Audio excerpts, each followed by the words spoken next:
Oh, hello. I'm R.L. Stein. I write the Goosebumps books.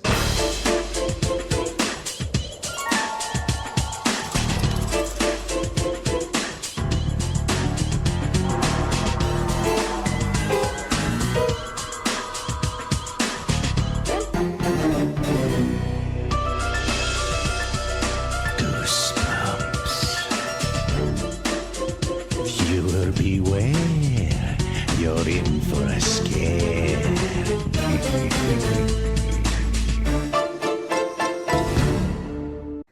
Welcome, boys and girls, one and all.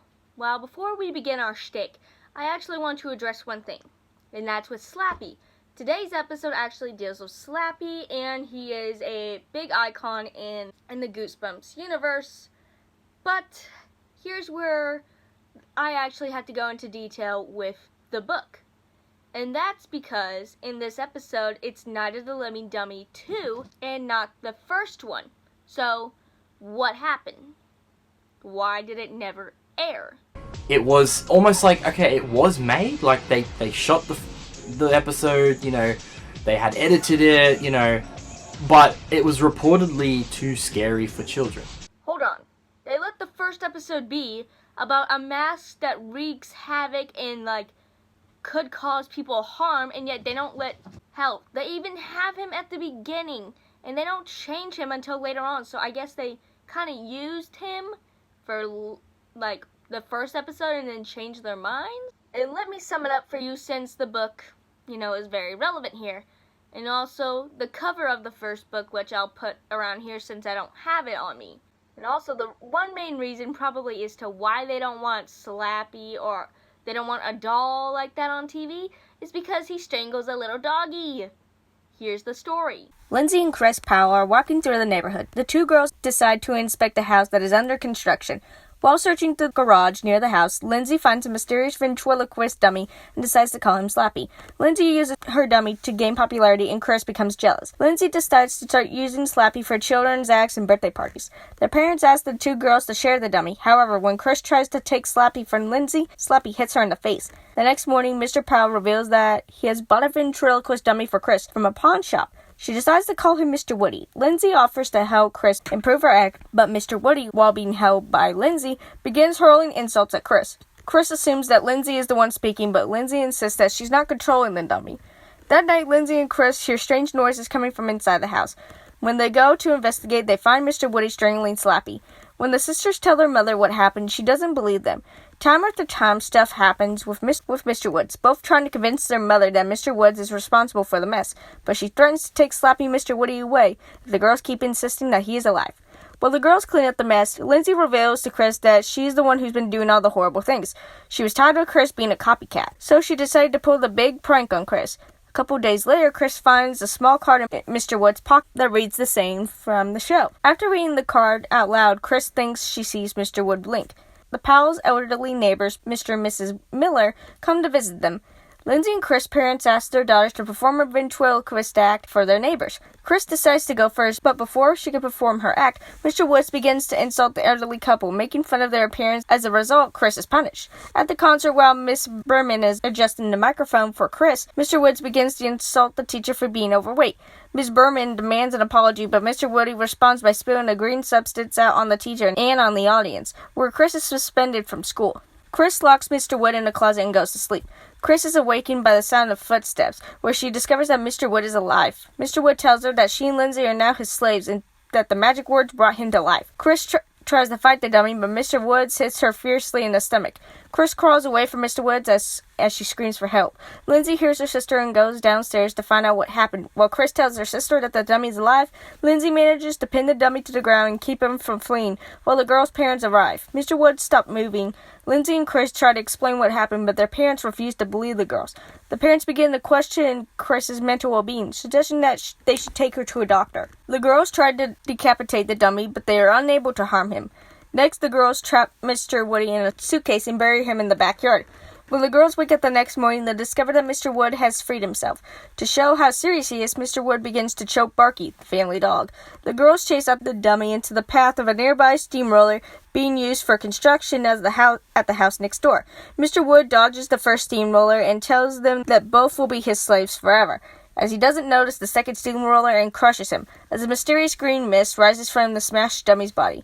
When the girls get to their room, they find Slappy waiting for them. Slappy asks if the other dummy is gone. So with the first actual reading of the first episode done, let's actually get to the second version of this, Night of the Living Dummy 2. So our oldest girl, Sarah, is showing off her art to her parents. Oh, that's precious, and that's actually really good. Who did you pay to make that? As the younger brother, Jeb, is showing them a home movie he made, basically humiliating them as the middle sister, Amy, has a ventriloquist act, with Dennis as his head falls off. So Dad gives her a new ventriloquist doll and names it Slappy. She finds a card in Slappy's pocket and reads it aloud. Carol, Mary, Donna, Roma, Molyneux, Carano? Sounds like a foreign language or something. It probably means it takes a dummy to want a dummy. The night Amy is practicing her act as Slappy begins to talk on his own, and when she goes to put Slappy up, I guess Slappy doesn't like to share chairs because he pushes Dennis off. We see Slappy walking to Sarah's painting and drawing on it. It's blamed on Amy even though she found the rod. It's clean on both sides, whatever. So Amy goes to leave for school where she finds red paint on Slappy, as we cut to later on that night where Dad's giving the best song of the day. If you're happy and you know it, clap your hands. If you're happy and you know it, clap your hands. Yes, my boy, yes. Also, I know it's family game night and all, but that's usually reserved for Fridays. And it's whatever the day of week it is, and it's not Friday. So Amy's up next with Slappy as she begins to tell some jokes, with Slappy butting in with insults as he tries to pull Slappy off her, and she's sent to her room, even though it's like 4 or 5 o'clock in the evening. Hey family, if you really think it's her, then she can imitate the voice again. Amy and her friend, along with the friend's younger sister, are making a poster for an upcoming dance as the sister finds Slappy's box, as Sarah comes in taking the markers and most likely failing the girls. Psst, artist to artist over here. If you are the artist of the family and you have all the materials in your room, expect people to kind of come in and get your stuff. And especially when most of them probably aren't going to have it. And besides, it's crayons. You can buy more. Or markers. You can get more. The sister gets Slappy as he starts insulting people, but the younger sister likes him. I mean, cool. And he grabs one of her fingers as Slappy laughs away. Slappy lets go of her finger after the mom comes in and the girls leave. Slappy's pretty happy about that as he laughs away and then sits up on his own. They have a family meeting about Amy and Slappy as they're like, "You're a nut." No, I'm not. Why don't you just get rid of the doll? Huh. What? Didn't think of that. How about the fireplace? Or even throwing him down into the sewer? I mean, you doing your poster board with your friend, you actually might have some more better artistic skills than your sister here who probably paid for her poster. So I say you take up on that because you'd actually, have some competition with your sister being the middle child and, they'd actually see that you're the better child of the group. Slappy sneaks downstairs in the middle of the night where the parents are asleep downstairs uncomfortably on the couch as Amy finds out and goes to get him as she sees him nearly clobber them with a guitar. It wouldn't kill him, but it'd make a cool sound effect. What the? Amy! Oh, Amy, how could you? Yeah, thanks, Mom. I could have fallen out in an accident, and it's one of those cheap ones that you can find in every antique store or online for the cheapest I found, which was $14. And Dad's wasn't tuned anyway, so Amy is blamed as the parents are basically at a loss to what to do, believing it's rebellion because she's the middle kid, or that she just wants attention, also again because she's the middle child. Good guess, but wrong. It was pain! So Amy takes Slappy into the middle of the highway and throws him into a sewer. Hiya, Georgie. Back at home, Sarah asks why she did it as Amy says, "You won't believe it," and finds footprints leading to the kitchen to her room and finds Slappy waiting for her as she says he is a slave. Kinky. But Slappy can't keep the shtick up for long as Sarah comes in and Slappy gets up and for some reason the lights turn out. That's kind of weird, whatever.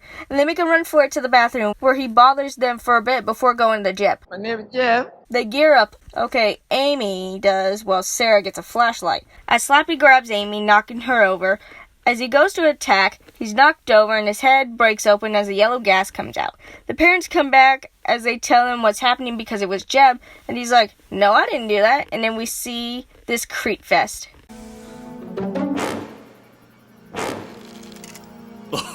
It's good to be back in the family again. So all they needed to do was break his head and that should have been it. Or does the card say that it turns all puppets alive, or is it just the ones in the house? Then it's not explained, so instead of thinking more on that logic, let's just go on to the next one. My Hairiest Adventure. I don't like where this is going. Yes, most of us do remember this episode. And actually, just a little fact about this. It's not really a fact, but it's kind of a little backstory to this for me personally. That was actually the first book I've actually ever read, My Hairiest Adventure, and it's really dug into my brain here. So, I gotta ask a few important people. Are you the neighbors that were turned into the little doggies? What about you down here? Are you one of the doggies? I think you're lying. I really think you're lying to me. I don't think she really cares. She's living the good life. She's eating food, and I don't think she cares anymore. Isn't that right? This is My Hairiest Adventure. And also, why dogs? Why out of every animal, why dogs? We begin with the chase scene. Larry's allergic to dogs. As you can imagine, that sucks as he's chased up a tree. The branch breaks as Lily comes to his rescue. Yeah, they look like they're out for blood, aren't they? Larry and Lily had their own little band as they wanted to do an audition. The problem is... You sound terrible. So they find this instant tan that happens to be lying around, and what do sane people do? They put it on. Larry passes out and is injected because being injected with yellow goo clears up all asthma problems, and also nice Venom poster. As well as the doctor says his allergies may be getting worse.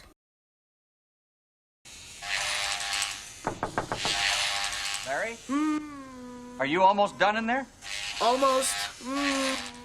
Well, could you just hand me out my razor? Can a guy get some privacy? So they go over to one of their band members' houses and realize that him and his family are just gone. Like the Marble Hornets movie where the family just kind of I'm gonna shut up about that because no one watched that review. So we cut to Lily and Larry having a nice dinner as the Harry situation is back. Whoa! Cornworms. Deadly. Oh, okay. Wait, what?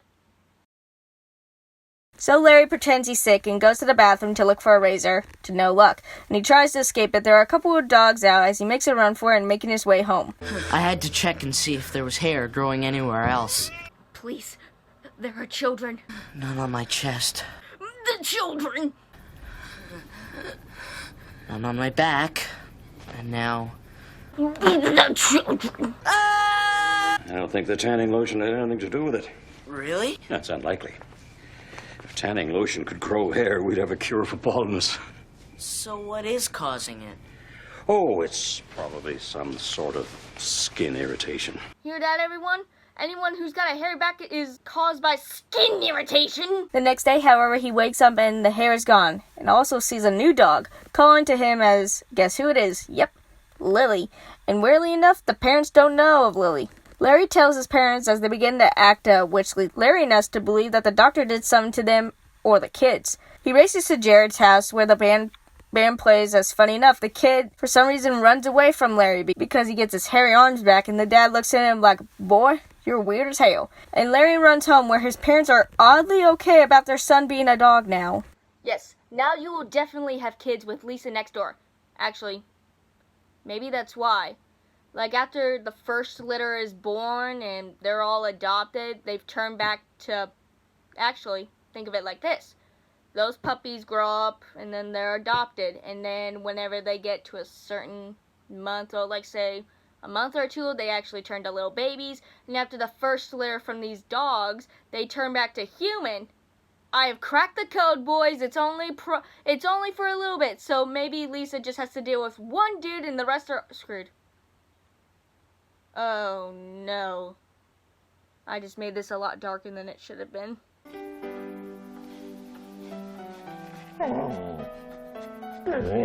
Hello? Get a clue?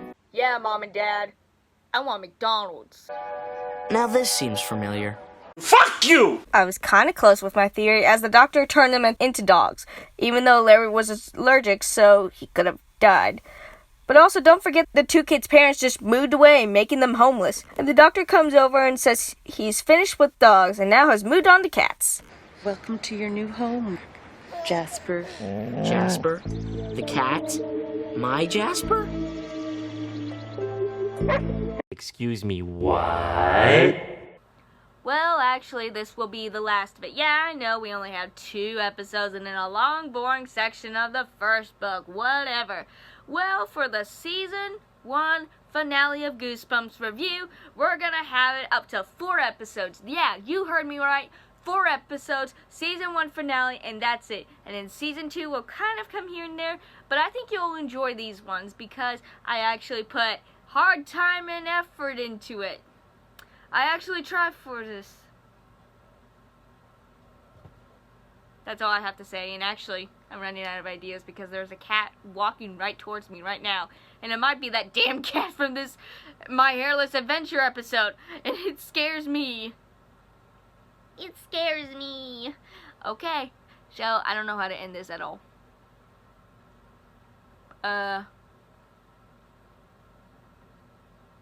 No. I will end it on a happy note. Look at the baby. You are the cat. Yes, you are. You are the cat that turned to a human baby. Why does it have cat eyes? Precious little Leo.